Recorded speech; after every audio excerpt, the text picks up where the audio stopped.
대장동 개발 의혹을 수사 중인 검찰이 유동규 전 성남도시개발공사 본부장이 썼던 컴퓨터 등을 확보했습니다.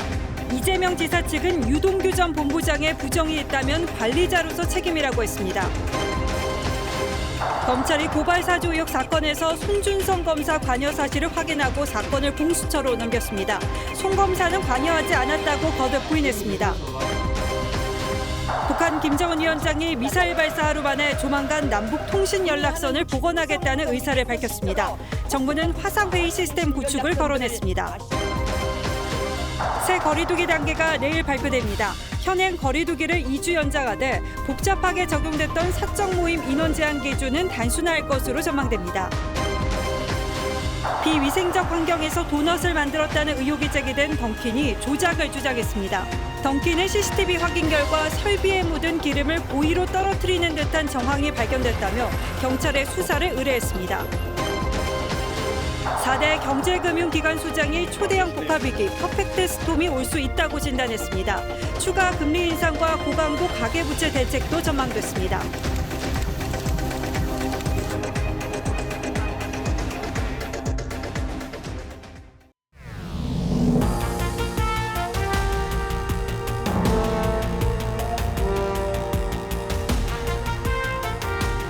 시청자 여러분 안녕하십니까? 뉴스9의 신동욱입니다.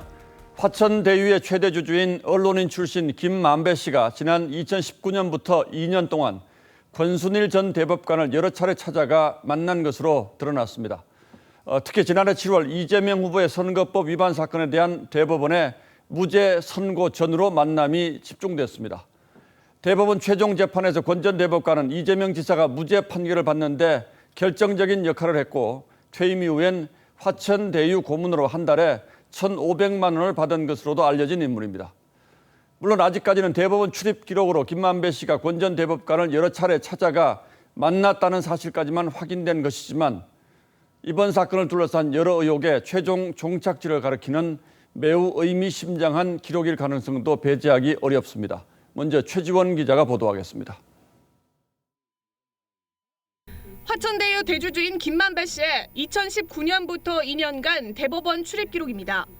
7월부터 이듬해 8월까지 모두 9차례 방문했는데 8번이 권순일 대법관실로 기재됐고 그중 3번은 만날 사람도 권순일로 적혔습니다. 특히 이재명 후보의 선거법 위반 사건이 대법원 전원합의체로 회부된 다음 날인 6월 16일에도 방문했는데 이틀 후인 18일 대법관들은 전합 첫 심리를 열어 사건을 논의했습니다.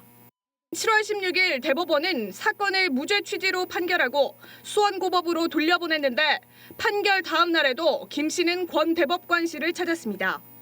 권 전 대법관은 이 지사 사건에서 캐스팅보트 역할을 하며 무죄 취지의 법리를 주장했던 것으로 알려졌습니다. 권 전 대법관은 지난해 9월 초 퇴임한 뒤 화천대유 고문을 지내며 월 1,500만 원가량의 고문료를 받은 것으로 알려졌습니다. 국민의힘은 김만배 씨의 방문 기록은 이 지사 사건 재판의 주요 일정과 밀접하게 연관돼 있다며 로비 아니냐는 의심이 가능하다고 주장했습니다. TV조선은 권 전 대법관의 해명을 듣기 위해 연락을 시도했지만 닿지 않았습니다. TV조선 최지원입니다. 자, 이번에는 속도를 내고 있는 검찰 수사 상황 알아보겠습니다. 검찰이 대장동 개발 의혹 사건의 핵심 인물인 유동규 전 성남도시개발공사 기획본부장이 쓰던 컴퓨터를 확보했습니다. 압수물 분석과 동시에 유 전 본부장 소환 날짜도 통보했다고 하는데 현장에 나가 있는 취재기자 연결하겠습니다. 자, 한송훈 기자. 네, 서울중앙지검에 나와 있습니다. 늑장 수사라는 비판이 있었는데 검찰이 이제 상당히 속도를 내는군요. 유 전 본부장이 쓰던 컴퓨터는 어디서 찾아낸 겁니까?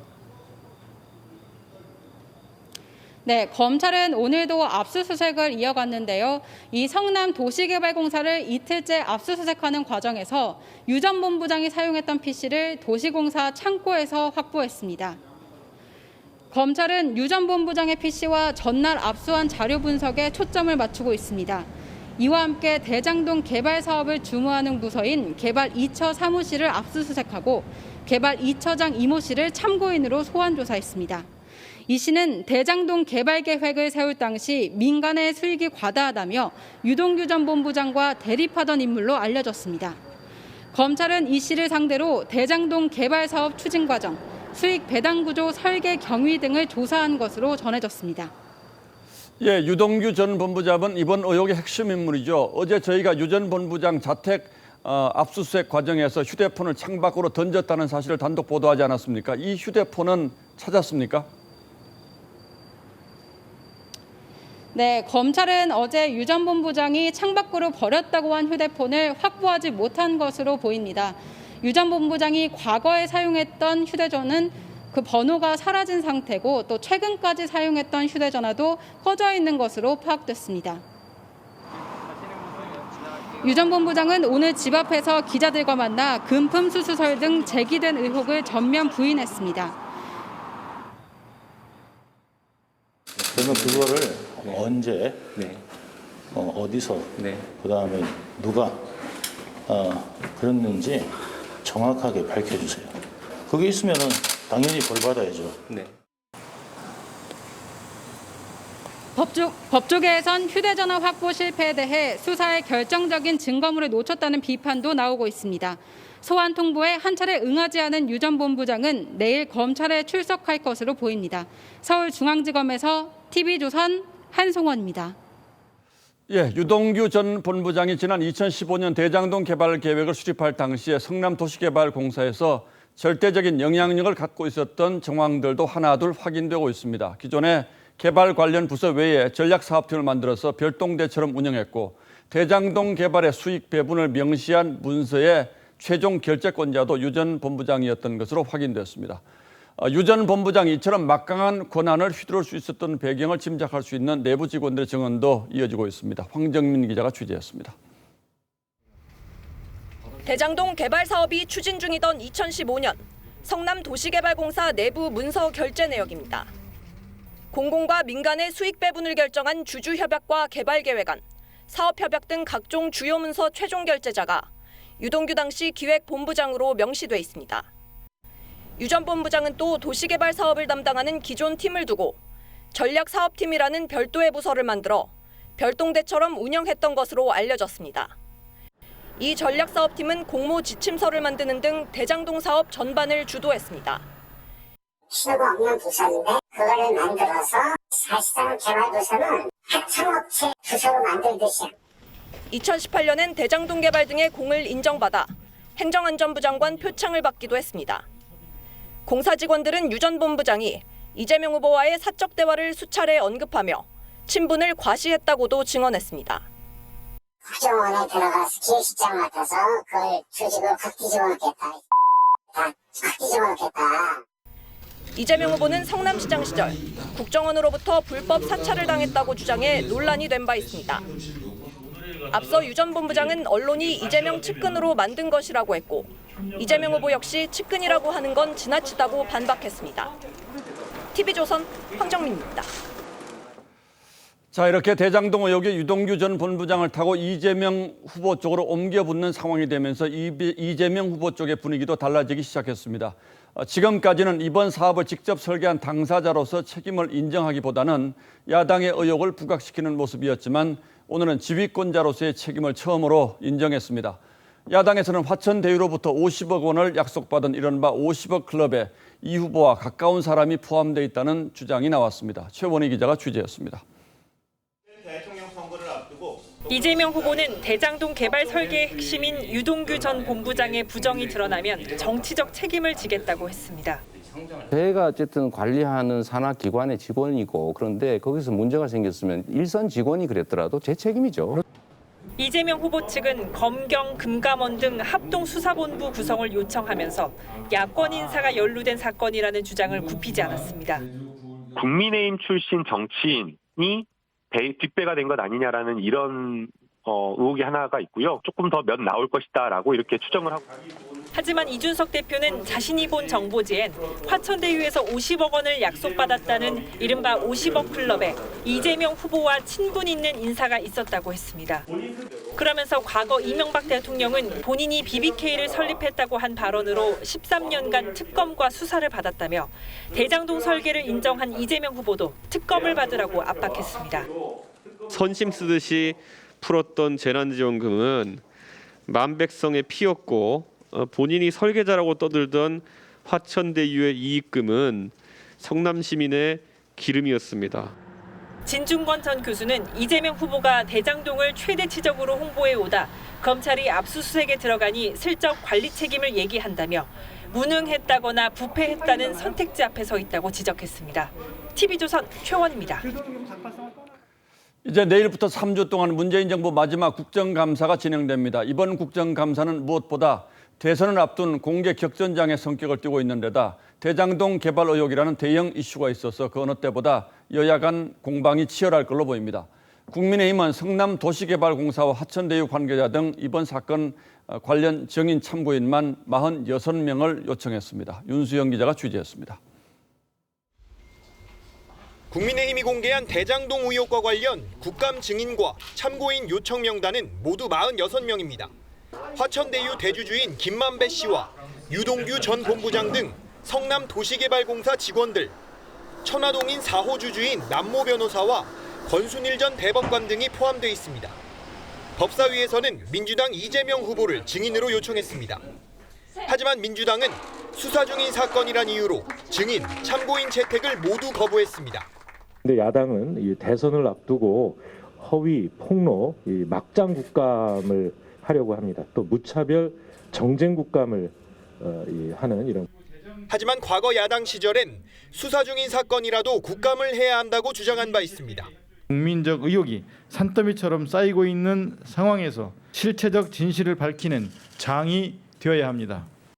이미 수사가 진행되고 있는 증인만을 요구하고 있다. 그러면서 50억 원 퇴직금 논란으로 탈당한 곽상도 의원 부자와 원유철 전 의원 등 야권 인사 5명을 증인 후보에 올렸습니다. 국민의힘은 여당이 이재명 방탄국감을 만들려 한다고 비판했습니다. 민주당은 국정감사 증인 채택을 막으면서 특검을 거부하면서 이재명 대장동 게이트 몸통 수호에 여념이 없습니다. 대선을 5달 앞두고 열리는 이번 국감은 문재인 정부 마지막 국감입니다. 특히 경기도를 대상으로 한 다음 달 18일 행안위와 20일 국토위 국감 땐 피감기관장인 이재명 후보가 직접 출석해야 해 여야 공방이 최고조에 이를 것으로 보입니다. TV조선 윤수영입니다. 예, 보신 것처럼 검찰이 대장동 개발 특혜 의혹 수사에 속도를 내는 가운데 핵심 인물 중 한 명인 정모 회계사가 제출한 19개의 녹취 파일이 판도라의 상자로 떠오르고 있습니다. 과연 이 상자에는 뭐가 들어있을지, 그리고 그 뚜껑이 열릴 때 어떤 파문이 예상되는지 사회부 이채연 기자에게 물어보겠습니다. 자, 이 기자, 인물도 여러 명이고 회사 이름도 여러 개라서 일단 먼저 간단하게 정리부터 좀 하죠. 이 검찰에 제출됐다는 녹취 파일을 제공한 정모 회계사, 이건 어떤 인물입니까? 네, 화천대유 관계사 천화동인은 1호부터 7호까지가 있는데요. 그 5호의 실소유주가 바로 정모 회계사입니다. 예. 그동안 화천대유의 관계자들은 수익구조 배분을 설계한 핵심 인물 중 한 사람이라고 이제 정모 회계사를 지목해왔는데요. 검찰이 가장 먼저 소환한 것도 이 때문입니다. 그런 정 회계사가 화천대유 의혹의 핵심 인물들의 대화 내용이 남긴 녹취 파일을 검찰에 제출한 겁니다. 자, 그렇다면 의혹의 실체에 접근할 수 있는 매우 중요한 증거가 될 수 있을 것 같은데 이 파일에는 어떤 내용들이 담겨 있다고 합니까? 네, 검찰이나 이제 법조계 주변 인사들을 통해서 취재를 해보니까 이번 의혹의 핵심 인사인 화천대유 대주주 김만배 씨와 유동규 전 성남도시개발공사 본부장 등과 나눈 대화가 있는 것으로 파악됐습니다. 어떤 대화냐면 실소유주가 누구냐, 그렇다면 수익은 어떻게 나눠야 하느냐, 이런 내용부터 서로 언성을 높이는 상황도 들어있는 것으로 전해지고 있습니다. 그 대화 중에 실소유주가 누구냐, 그러니까 네. 저희가 지금까지 알려진 명부상의 이름 외에 다른 소유주가 또 있을 수 있다, 이런 뜻입니까? 네, 맞습니다. 그렇게 해석이 가능합니다. 앞서 보셨듯이 지금 정치권에 대한 로비 의혹이나 선정 과정에서 뒷배가 있지 않았느냐, 이런 의혹이 끊임없이 나오는데 가장 핵심적인 게 돈의 종착지입니다. 자금 흐름을 따라가면 실소유주를 찾을 수 있겠죠. 수사 방향은 앞으로 여기에 집중될 것으로 보입니다. 예, 워낙 큰 돈이 오갔기 때문에 어떻게 될지 잘 모르겠는데 일단 정 회계사가 검찰에 돈다발 찍힌 사진 이것도 제공을 했다면서요? 네, 맞습니다. 10억 원이 넘는 현금 뭉치 사진이라고 알려졌습니다. 검찰은 이 돈이 유동규 전 성남도시개발공사 본부장에게 전달된 게 아니냐고 의심하고 있습니다. 또 주목해야 할 건 정 회계사가 이 녹취 파일뿐만 아니라 상당한 분량의 진술서도 미리 작성을 해서 검찰에 제출했다는 겁니다. 이 진술서는 특혜 의혹 수사의 밑그림이 됐습니다. 검찰도 지난 28일 정 회계사가 출석한 지 하루 만에 유동규 전 본부장의 집과 사무실, 화천대유 사무실, 남모 변호사 사무실을 압수수색했습니다. 자, 그런데 여기서 정말 궁금한 게 하나 있어요. 정 회계사도 이 대장동 사업에 투자를 해서 돈을 몇백억을 벌었다고 하는데 그렇습니다. 이런 인물이 왜 검찰에 이런 제보를 했을까요? 네, 이 녹음이 지난 2019년부터 이제 녹음을 한 것으로 전해지고 있는데요. 핵심 인사들 간에 내분이 있었던 게 아니냐 이런 분석이 유력하게 지금 나오고 있습니다. 또 정 회계사가 녹취를 시작한 2019년부터 이게 문제가 좀 될 수 있겠다 이런 점을 알았을 것이고 또 수사를 대비를 해온 것으로 보입니다. 특히 배분 설계의 주요 역할을 한 정 회계사 자신이 모든 혐의를 덮어쓰지 않기 위해서 자구책으로 녹음을 했고 법적 책임을 덜기 위해 수사에 협조하고 있다 이런 해석들이 많습니다. 자, 그리고 결국 돌아보면 검찰이 수사에 적극적으로 뛰어들지 않고 있다가 정 회계사가 이런 결정적인 물증을 제공하고 나서 수사에 본격적으로 뛰어들었다. 그렇습니다. 이렇게 볼 수도 있겠군요. 예, 이채연 기자 잘 들었습니다. 윤석열 검찰총장 당시 대검 간부가 야당의 명예훼손 고발을 사주했다는 의혹을 수사하고 있는 검찰이 이 사건에 손준성 당시 대검 수사정보정책관이 관여한 정황이 확인됐다고 판단한 것으로 알려졌습니다. 즉 SNS 메신저에 표기된 손준성 보냄 표시가 조작된 게 아니라는 겁니다. 이에 대해 손 전 정책관은 의혹에 관여한 사실이 전혀 없다며 거듭 혐의를 부인했습니다. 검찰은 오늘 이 사건을 공수처로 넘겼습니다. 주원진 기자입니다. 서울중앙지검이 고발 사주 의혹 사건 전체를 공수처에 이첩하기로 했습니다.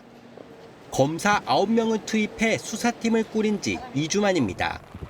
수사팀은 현직 검사의 관여 사실과 정황이 확인됐다며 그 밖의 피고소인들도 공수처에 함께 이첩했다고 밝혔습니다. 수사팀은 제보자 조성은 씨가 전달받은 텔레그램에 손준성 보냄 표시가 조작된 건 아니라는 판단을 내린 것으로 알려졌습니다. 다만 손 정책관이 고발장 작성에 관여했는지 여부는 확인되지 않았습니다. 이번 수사는 대검 감찰부의 감찰과 열린민주당 최강욱 대표 등의 고소로 시작됐습니다. 가장 핵심적인 범죄는 선거 관여죄입니다.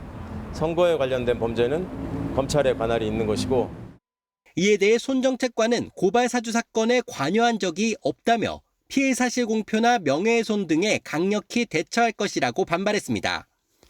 윤석열 국민의힘 대선 경선 후보도 검찰이 막연한 정황에 대해 손을 턴 과정이다며 공수처 이첩에 큰 의미를 두지 않는다며 연루 여부를 추측했습니다.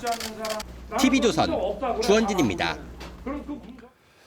북한 김정은 위원장이 극초음속 미사일 발사한 지 하루 만에 또 상반된 메시지를 냈습니다. 10월 초 그러니까 수일 안에 남북 통신선을 복원하겠다고 밝혔습니다. 통신선 복원이라는 게 남측 전화를 받아주는 정도인데 김정은은 온 민족의 염원 실현이라며 은혜를 베푸는 것처럼 말했습니다. 문재인 대통령이 제안한 종전선언에 대해서는 적대시 정책부터 철회하라고 했고 관계 회복도 남측의 태도에 달렸다며 제재 완화에 나서라고 노골적으로 압박했습니다. 정부는 벌써부터 화상회의 시스템 구축 얘기를 꺼냈습니다. 권은영 기자가 보도합니다. 지난 15일 열차에서 탄도미사일을 발사하고 엊그제 극초음속 미사일을 시험 발사한 북한 김정은 위원장.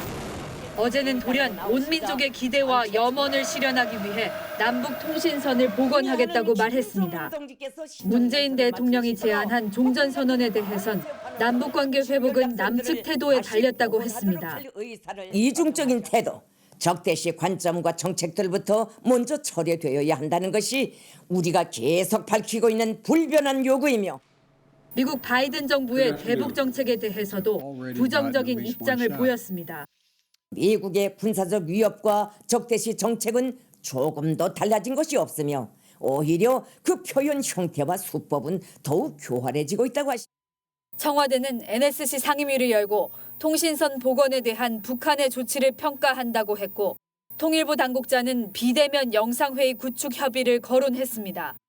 김정은 위원장의 공개 입장 표명이라는 점에서 남북 통신 연락선의 복원과 안정적인 운영이 기대됩니다. 야당은 선거철이 되자 북한은 병도 주고 약도 주는 식으로 국민 감정을 자극하고 있다며 문재인 정권은 망상을 버리라고 했습니다. TV조선 권은영입니다. 이렇게 북한의 대남 전략이 변화무쌍하게 펼쳐지고 있는데 북한의 2인자로 평가받는 김여정이 국무위원에 새로 발탁되며 위상이 강화됐습니다. 김정은의 최측근으로 불리는 조영원도 국무위원에 이름을 올렸습니다. 북한의 변화된 권력 지도가 뭘 뜻하는지 구민성 기자가 분석했습니다.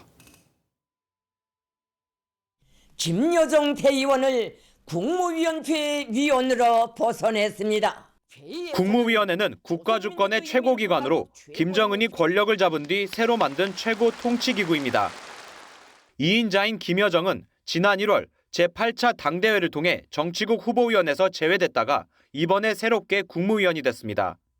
김여정도 오르고 내리고 있다는 것을 보여줌으로써 주변 권력들한테 성과를 내고 긴장하라는 메시지를 전하는 것입니다. 위원장인 김정은을 제외하고 위원 14명 중 9명이 탈락하고 7명이 새로 국무위원으로 선임됐습니다. 핵심 측근인 조용원 당 조직비서, 미사일 개발을 지휘해온 박정천 당 비서 등도 포함됐습니다. 대중정책 총괄인 김성남 당 국제부장이 국무위원에 선임된 반면 미국 동인 최선희 외무성 제1부상은 탈락했습니다. 현 국제정세를 신냉전으로 규정한 김정은이 중국과의 관계를 더 강화하려는 의도란 분석입니다. TV조선 구민성입니다. 새 거리두기 단계가 내일 발표됩니다. 이 현행 거리두기를 2주 연장하되 복잡하게 적용됐던 사적 모임 인원 제한 기준은 단순화할 것으로 전망됩니다. 이렇게 거리두기 완화가 거론되는데 확산세는 사그라들지 않으면서 일주일째 요일 기준 최다 발생을 이어갔습니다. 박상준 기자입니다. 서울 마포구의 한 식당입니다. 24일 첫 환자가 발생한 이후 지금까지 73명이 확진됐습니다. 서울에선 영등포구 고시원과 용산구와 강남구 병원 관련 확진자가 잇따랐습니다. 국내 신규 환자는 2,564명에 달했는데 수요일 기준 일주일째 최다 환자가 발생했습니다. 수도권에서만 2,000명 가까운 환자가 나오며 지역 발생의 77.5%를 차지했습니다. 정부가 오는 11월부터 일상회복 방침을 밝힌 가운데 대한예방학회와 대한역학회 등 코로나 극복 국민참여방역본부는 점진적인 변화를 촉구했습니다. 확진자 규모를 일주일 단위로 발표하고 중환자 위주의 새 거리두기를 적용해야 한다는 겁니다. 치명률의 저하, 중환자 병상의 허용 범위 이하로 유지가 되는지에 대한 사회적인 판단이 상시적으로 가능할 수 있도록 정부는 내일 발표될 거리두기 연장 여부를 놓고 수도권 4단계, 비수도권 3단계의 현행 거리두기를 2주 더 연장할 것으로 보입니다. 3,000명에 육박한 신규 환자를 관리하면서 언제든 방역 기조를 완화하기 위해서입니다. 정부는 접종 완료자 4명을 포함해 수도권 6명, 비수도권 8명에 허용된 사적 모임 허용 인원을 전국적으로 일괄 적용하는 등 전국적으로 공통된 지침을 마련하기로 했습니다. TV조선 박상준입니다. 정부가 백신 완료자에게는 혜택을, 이 미접종자에게는 제한을 가하는 방안을 구상하고 있는 것으로 전해졌죠. 이 접종을 하지 않은 이들에게는 다중이용시설 제한이 거론되는데 개인 사정이 무시된 것이고 사실상 강제 접종을 요구하는 것이라면서 이른바 백신 패스를 반대하는 청원글이 올랐습니다. 정은혜 기자입니다. 평소 기저질환 없이 건강했던 25살 이모 씨는 백신 접종 2주 뒤 극심한 두통으로 의식을 잃었습니다. 뇌출혈 판정을 받았지만 백신 인과성은 인정받지 못했습니다. 혈전이 쌓여서 출혈이 생겼을 때 인정을 해주는데 검사상으로 피가 깨끗하다고 인정하기는 어렵다 그러더라고요. 오늘 오후 6시로 마감된 미접종자 586만 명의 사전 예약률은 8% 안팎에 머물 것으로 보입니다. 책임을 질 것 같으면 얼마든지 맞죠. 그러는데 보상도 안 해주고 그러니까는 만약에 잘못되면 저만 안 되잖아요. 백신 부작용으로 인해 접종을 완료하지 못하거나 접종을 기피하는 사례가 잇따르는 가운데 미접종자는 다중이용 시설이 제한될 수 있다는 백신 패스 제도 도입을 두고 논란입니다. 미접종자 페널티는 기본권 침해라며 백신 패스를 반대한다는 국민 청원글도 올라왔는데 하루 만에 2만 명 넘게 동의했습니다. 백신을 맞고 안 맞고는 개인의 자유예요. 자기 자신의 건강을 생각해서 백신을 안 맞는 그 믿음이 맞든 틀리든 간에 그것을 정부가 설득 못했을 때 불이익을 주는 것은 아니라고 봅니다. 이에 정부는 백신 패스 도입조차 아직 결정된 바 없다며 해외 사례 검토 후 의견 수렴 절차 등을 거치겠다고 밝혔습니다. TV조선 정은혜입니다. 이 도넛 브랜드 던킨도너츠 공장의 비위생적 환경이 공개돼 논란이 일었는데요. 던킨도너츠가 조작 가능성을 주장했습니다. CCTV 확인 결과 이 설비 위에 묻은 기름을 고의로 떨어뜨리는 듯한 정황이 발견됐다는 겁니다. 던킨은 경찰에 수사를 의뢰했습니다. 이상배 기자가 보도합니다. 환기장치 주변이 기름때로 가득하고 밀가루 반죽에는 누런 물질이 떨어져 있습니다. 해당 영상이 언론에 공개되면서 던킨도너츠를 향한 비난 여론이 쏟아졌습니다. 유명한 대기업인데 그렇게 언제 탄로날 줄 알고 그런 제조 과정에서 제조를 했는지 정말 이해가 되지 않았어요.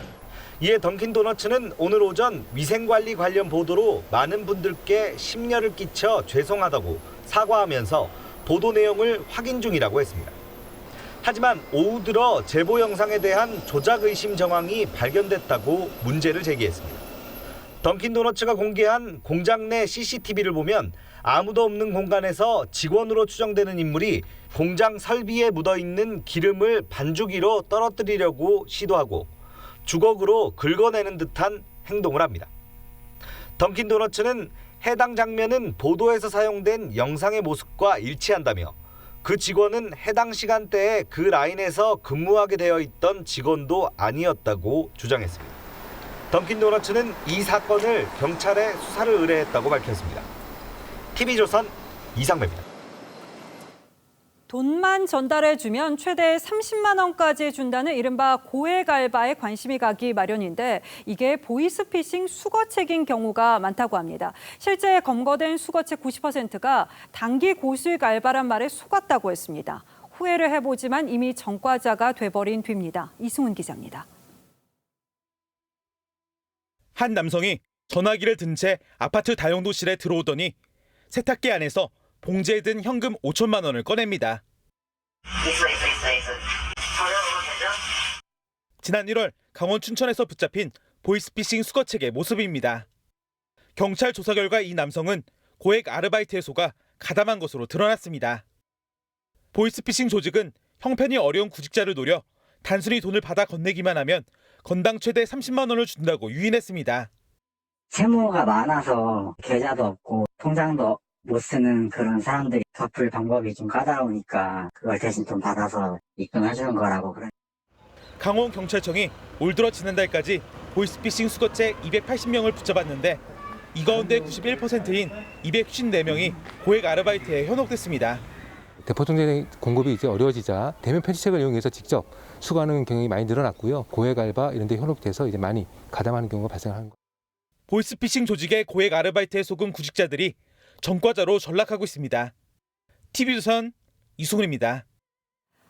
올 초 문재인 대통령은 세계 최대 해상풍력단지 투자 협약식에 참석했습니다. 이 행사장에는 풍력 발전기가 줄지어서 힘차게 돌아갔는데 실제 발전기가 아닌 모형이었던 것으로 드러났습니다. 이 모형을 제작하고 설치하는 데만 혈세 3억 원이 들어갔습니다. 꼭 이렇게까지 해야 하는지 임유진 기자가 취재했습니다. 지난 2월 전남 신안에서 열린 세계 최대 해상풍력단지 투자협약식. 연설을 하고 있는 문재인 대통령 주변으로 풍력발전기가 연신 돌고 있습니다. 현존하는 세계 최대 해상풍력단지보다 무려 7배나 큰 규모입니다.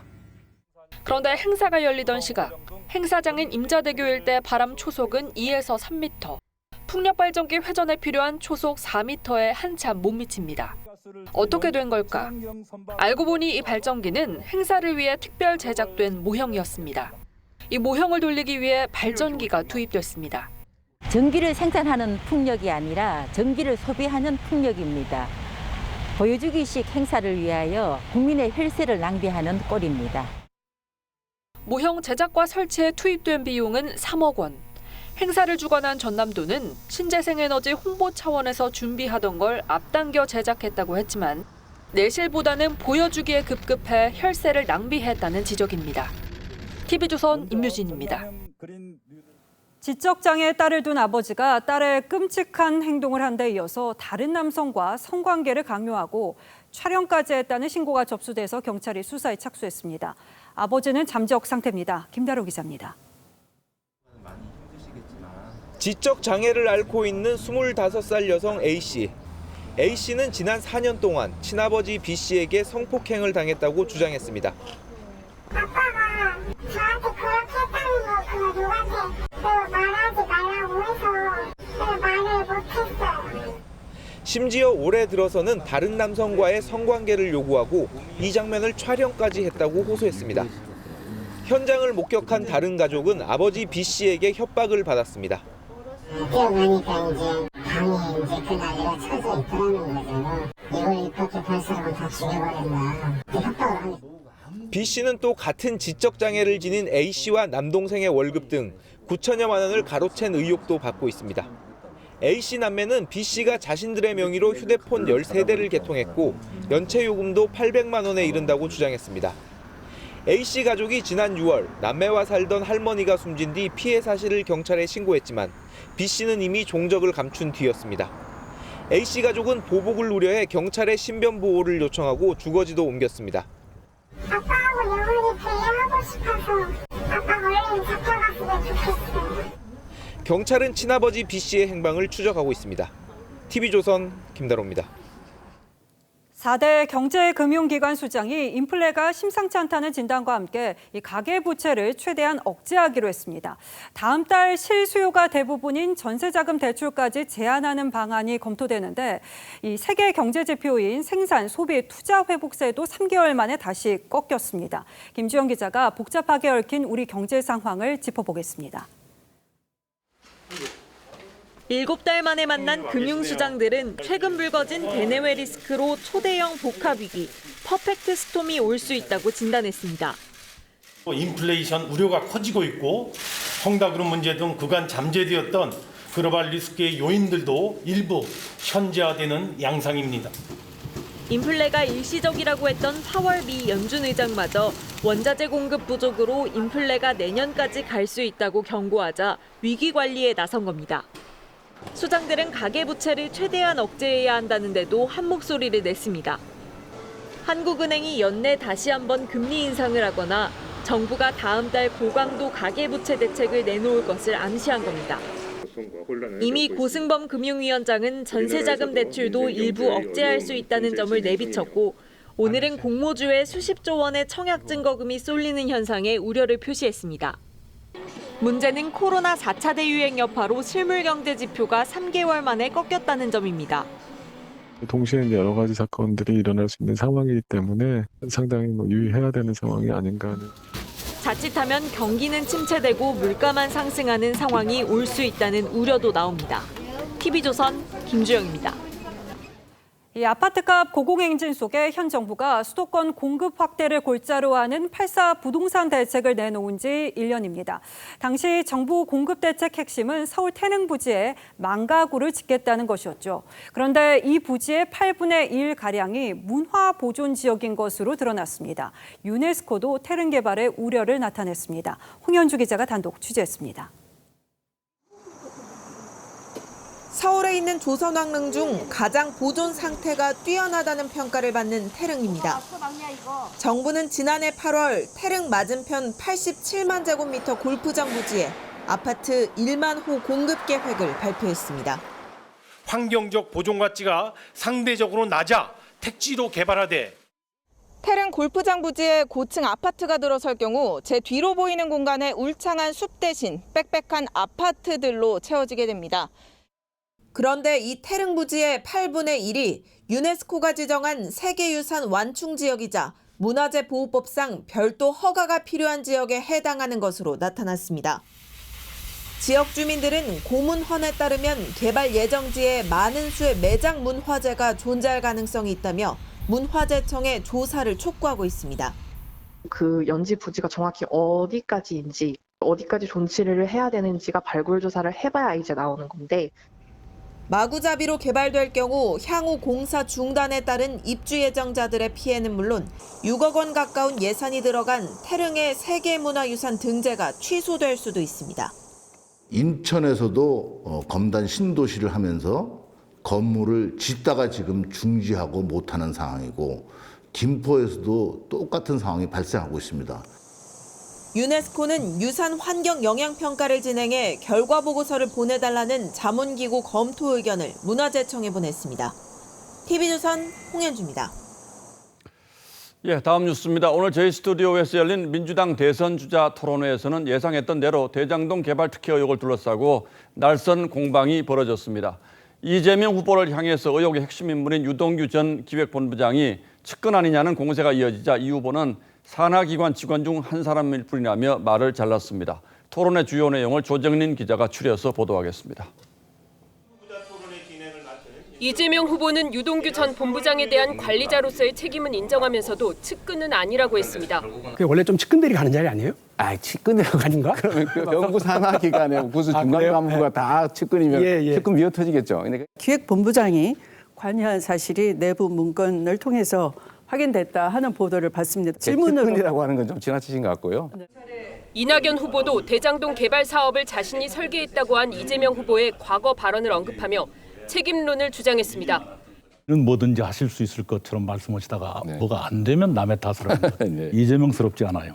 대장동 이슈가 민주당 선거에 호재냐는 질문에 이재명 후보는 야당 연루 의혹을 들어 호재라고 답했고 100% 이익을 취하려고 했던 세력이 국민의힘이고 이낙연 후보는 이재명 후보의 연루 의혹이 짐이 될 수 있다고 했습니다. 우리 이재명 후보께서 성남시장 하실 때 생긴 일이다. 이것 또한 짐이 되겠죠.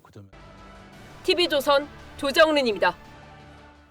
더불어민주당은 윤석열 후보 부친이 김만배 씨 누나에게 판 연희동 집을 직접 찾아가 흑막을 밝히겠다며 공세를 이어갔습니다.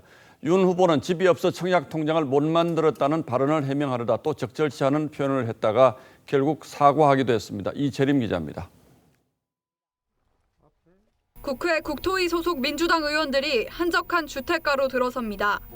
윤석열 후보 아버지와 김만배 씨 누나 간의 주택 거래 현장 조사를 나선 겁니다.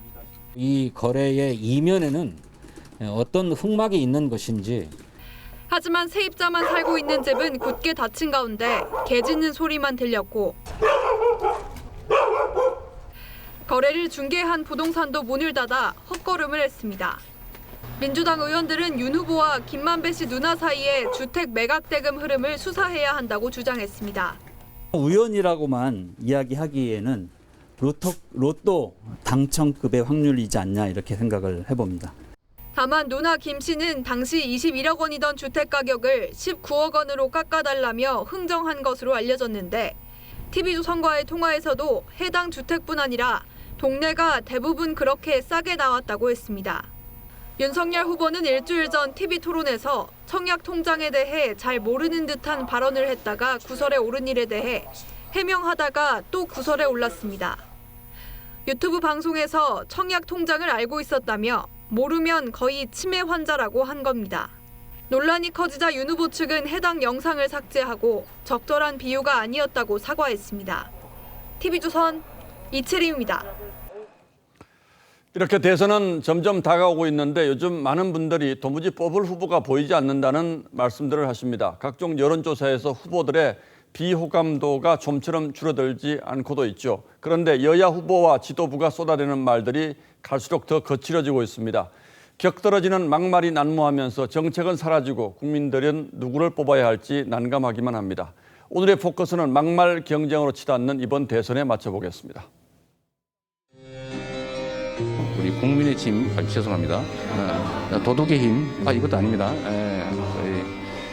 대장동 의혹을 국민의힘 게이트로 규정한 이재명 경기지사는 이준석 대표를 봉고 파직하겠다고 했습니다. 이준석 대표는 추악한 가면을 찢어놓겠다고 맞섰죠. 왕놀이하고 있는 이재명 지사의 가면을 확 찢고 나니 변학도가 보입니다. 저급한 인성과 더러운 입을 윤석열 국민의힘 예비후보는 대통령이 되면 화천대유의 주인은 감옥에 갈 것이라고 말했고 당내 경쟁자인 이낙연 후보 측의 공격도 아슬아슬한 수준입니다. 엠베도 지금 감옥에 있습니다. 이걸 왜 되풀이해야 되겠습니까? 당선된다고 보기도 힘들고 당선까지 가지도 못할 거라고 보고 있는 것이죠. 쌍욕하는 사람이 대통령이 되면 안 된다는 홍준표 의원의 공격에 이재명 지사 측은 성폭행 자백범이 할 말은 아니다며 맞받았고 16대 대에서는 수도 이전, 17대 대에서는 대운하, 18대 대선 때는 경제 민주화를 화두로 치열한 논쟁이 벌어졌습니다. 지난 대선 때는 적폐청산이라는 이름으로 국정농단에 대한 반성이 이루어졌습니다. 그렇다면 이번 20대 대에서는 서로 비방하는 막말이 눈에 띌 뿐 정책 이슈는 보이지 않습니다. 여야 상위권 후보 4명의 비호감도는 호감도를 훌쩍 뛰어넘는 상황이 됐죠. 이러다가 유권자들은 찍을 사람이 없다고 푸념하지나 않을지. 뉴스나인 포커스였습니다. 지난 여름 우리 동물원에서 5쌍둥이 호랑이가 태어나는 드물고 귀한 일이 있었죠. 그 사이 호랑이에게는 아름다운 우리나라 강산이란 이름도 생겼는데요. 이정민 기자가 이들을 담아왔습니다.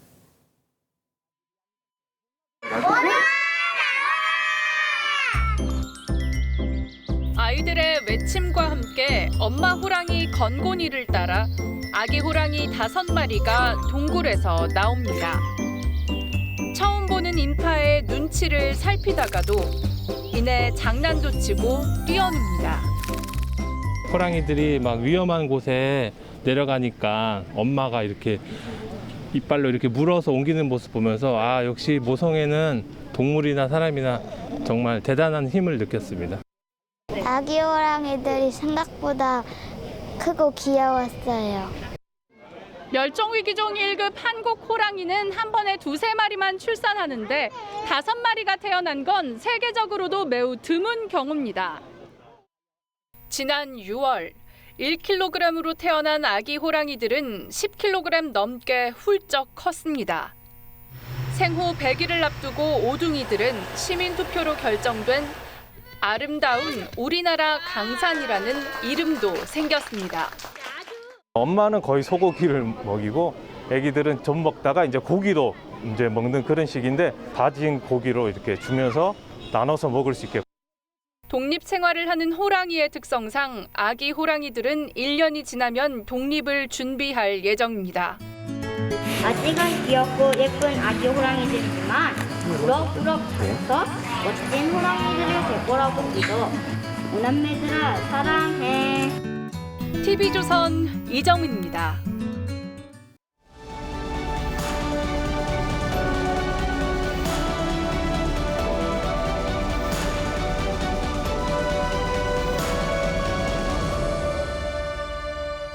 Mr. Vindman, ranking member, it's Lieutenant Colonel Vindman, please. 빈드먼 미 육군 중령은 백악관의 지시를 어기고 트럼프 탄핵 조사 청문회에 출석해 자신이 군인임을 거듭 강조했습니다. The uniform I wear today is that of a United States Army. We do not serve any political party. We serve the nation. 군인은 명령에 복종합니다. 하지만 국가에 충성하는 본분에 어긋나는 부당한 명령이라면 대통령에게도 할 말을 하는 군인이 적지 않습니다. 과거 카터의 주한미군 철수 계획에 직격탄을 날렸던 싱글러브 장군이 그랬습니다. 그는 카터의 판단은 전쟁의 길로 이끄는 오판이라고 했다가 강제 전역당한 뒤 이렇게 말했습니다. 내 별 몇 개를 수백만 목숨과 바꿨다고 생각합니다. 2년 전 마크 밀리 미 합참의장은 트럼프가 군을 동원해 시위대를 해산한 뒤 벌인 이 성경 포토쇼에 들러리를 섰다고 사과했습니다. I should not have been there. My presence created a perception of the military involved in domestic politics. 그가 이번엔 바이든 대통령을 비판했습니다. Very well. It was a logistical success, but a strategic failure. 아프간 철군 과정을 놀라운 성공이라고 정당화했던 바이든을 맞받아친 겁니다. 그는 미군 완전 철수에 반대했다는 사실도 밝혔습니다. 우리도 이런 군인들이 있었습니다. 노태우 대통령이 참석한 육사 졸업식 단상에서 민병돈 당시 교장이 말했습니다. 우리가 지켜야 할 가치와 우리의 적이 누구인지 흐려지는 매우 해괴하고 위험한 일이 벌어지고 있습니다. 대통령의 지나친 대북 유화 기조가 안보의식을 약화시킨다고 비판한 겁니다. 대통령의 면전에서 말이죠. 그리고 그는 스스로 물러나 전역했습니다. 그의 판단이 옳고 그름을 떠나 군인이란 존재는 그런 것입니다. 그런데 지금 우리 군은 어떻습니까? 군의 존재 가치나 자존심을 지키려는 신용조차도 사라진 지 오래입니다.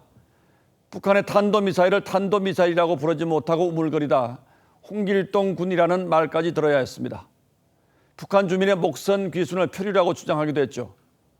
문무대왕함을 코로나 지옥이 되도록 방치해놓고는 군사 외교력이 빛을 발한 철수작전이라고 낯뜨거운 자찬을 늘어놓았습니다. 스스로 국가와 국민의 군대인지 정권의 군대인지 헷갈리지 않고서는 벌어질 수 없는 일이 끊임없이 이어지고 있습니다. 의회에 나가 특정 정파가 아닌 국가에 봉사한다고 당당하게 천명하는 영관급 미군 장교가 그저 부러울 따름입니다. 내일은 국군의 날입니다. 9월 30일 앵커의 시선은 군인은 무엇으로 사는가 였습니다.